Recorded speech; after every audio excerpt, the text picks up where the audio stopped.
in the space, I suppose, of about a minute or two, right in front of our eyes, there were 3 Zeros shot down and 3 Kitty Hawks, which is a very sad day.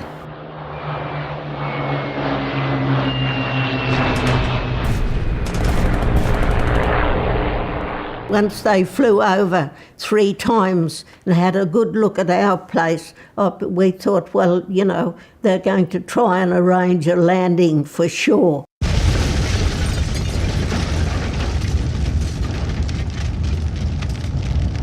The alternative, if we hadn't fought, was that we had been occupied by a foreign power, speaking a foreign language, and certainly making us, if not slaves, servants, and they always being the master.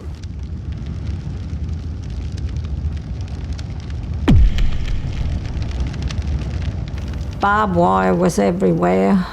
Our own house had a crater next to it where what they call daisy cutter bombs dropped in, made this big crater by the side of the house.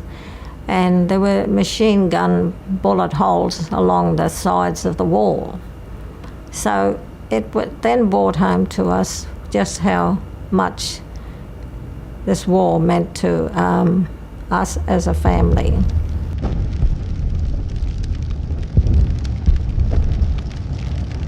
We were there to do a job, and that's exactly what we set out to do. I lost many friends during the war. Some were in training, some were in combat.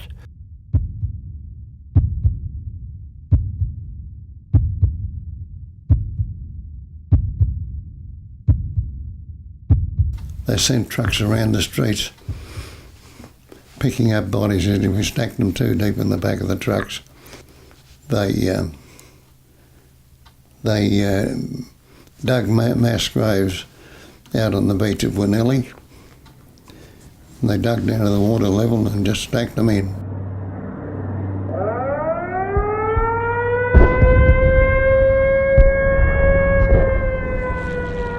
A good friend of mine who was standing in front of me copped a bit of shrapnel in his back, and he was very close to me, and I was sprayed with his blood.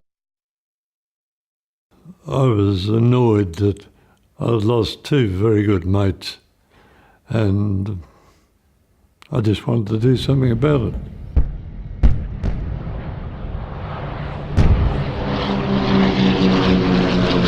I remember one night, bombs were going off all night long, and the whole house that we were in was shaking, and the plaster came down off the wall in powder form and covered our blankets and everything else.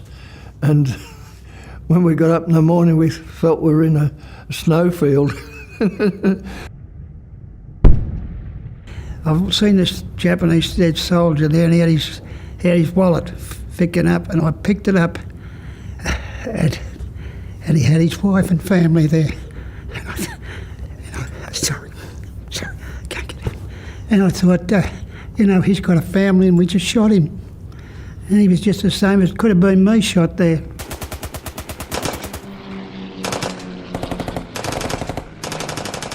I drove a big GMC truck up there with a load of bombs, 7 tons of bombs. So I carted 7 tons of bombs 1,000 miles closer to Tokyo.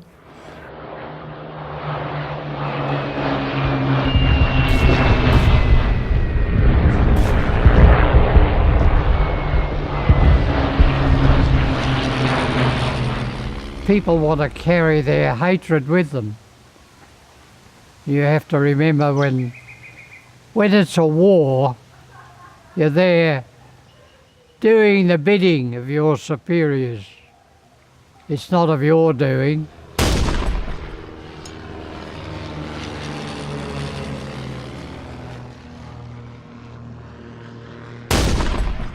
If it hadn't have been for my generation, maybe the Japanese would have got in here.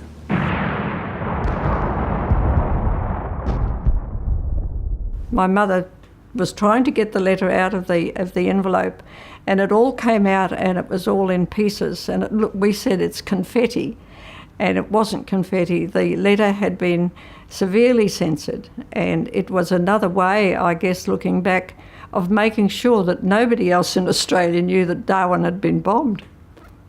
I just knew that we were being completely disrupted as a family and that we were leaving our dad behind. It was quite traumatic, as my mother was still in a terrible rage and very upset.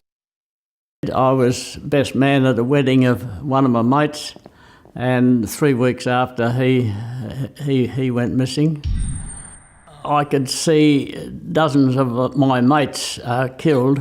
Everyone that died, they had mothers and fathers. It wasn't the lives of the men that were lost, it was the lives that were destroyed. I was one of the lucky ones that came back to tell the story.